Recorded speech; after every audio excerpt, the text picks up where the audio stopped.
Docteur Data, c'est le nom de l'entreprise que je vous propose de découvrir tout de suite avec sa fondatrice, sa présidente Nesrine Ben Yahia. Bonjour. Bonjour. Bienvenue. On est donc, si je suis un peu futé dans le domaine de la santé et de la donnée, il y a du juridique évidemment au milieu. Et puis avec nous en visioconférence pour incarner votre écosystème, David Delerue qui est président de la société Alicante. Bonjour. Est-ce que vous m'entendez bien ?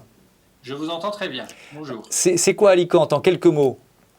Alicante est une société éditrice de logiciels qui fabrique de l'intelligence artificielle pour lire rapidement les dossiers médicaux hospitaliers.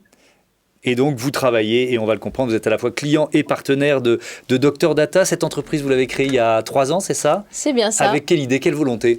La volonté vraiment de donner accès au droit à tout le monde. Parce que le droit autour de la donnée de santé est très compliqué, surtout en France. Puis on a eu le règlement européen. Mais il y avait énormément de choses qu'on ne pouvait pas régler uniquement par des procédures. Il fallait un petit peu de tech.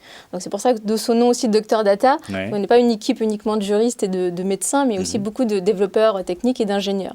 Donc vraiment, c'est de mêler le juridique, le réglementaire, à l'aspect métier, vraiment attrait à la santé, aux techniques, parce que c'est la combinaison de ces trois-là qu'on arrivera à vraiment avancer sur certaines problématiques. Avec une volonté qui est l'utilisation, mais aussi la protection des données, c'est ça ? Exactement. Donc le premier volet, c'est vraiment la protection des données de santé.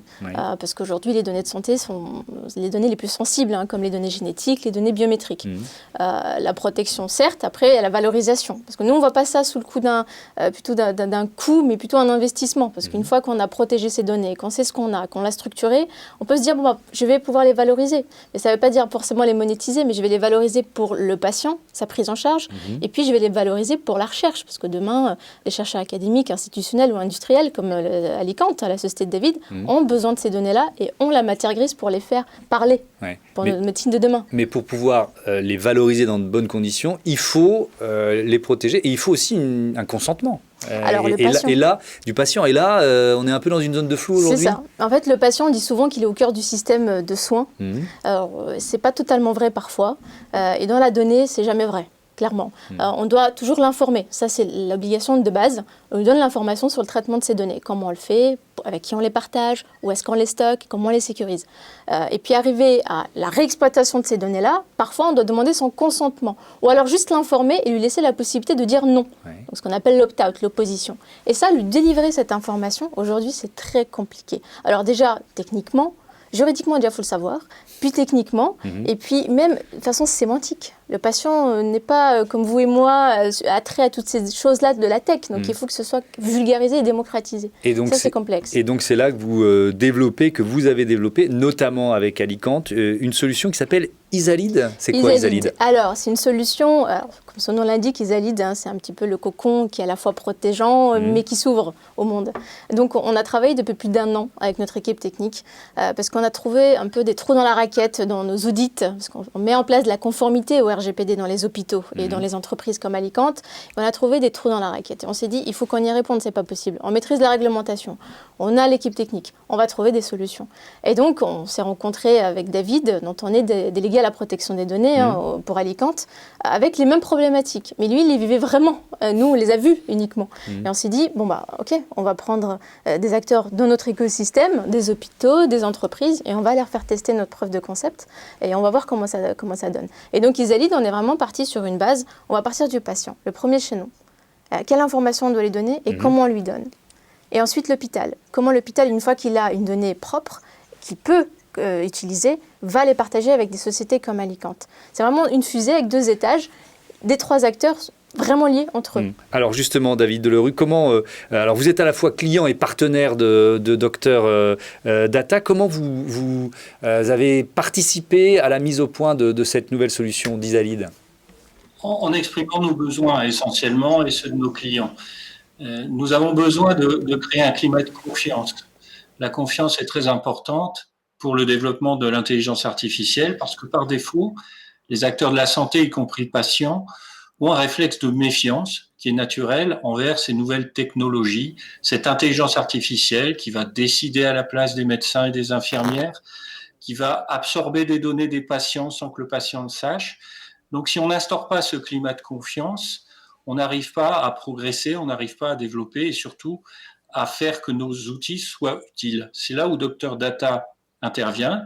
Nous lui avons transmis les craintes de nos clients sur le fait que le partage de données entre des acteurs comme nous qui construisons des intelligences artificielles à partir des données hospitalières et les hôpitaux eux-mêmes qui sont garants de la protection de ces données au nom du patient, il nous faut un intermédiaire qui sache au fond faire appliquer le code de la route qu'est le RGPD, parce qu'au fond, le RGPD, donc ce fameux cadre européen de règles générales pour les données personnelles. Je ne sais jamais exactement. Il y a le mot protection, je crois, dedans à un moment.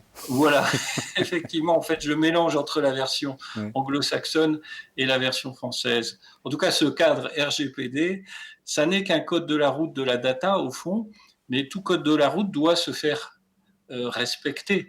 Et c'est pour le bien de tous. Et ça n'est pas forcément un frein, d'ailleurs, puisque lorsqu'il est bien respecté, bien compris surtout, et c'est là à un second niveau que le docteur data est essentiel, lorsqu'il est bien compris, la confiance s'instaure, les gens n'ont plus peur de nos outils.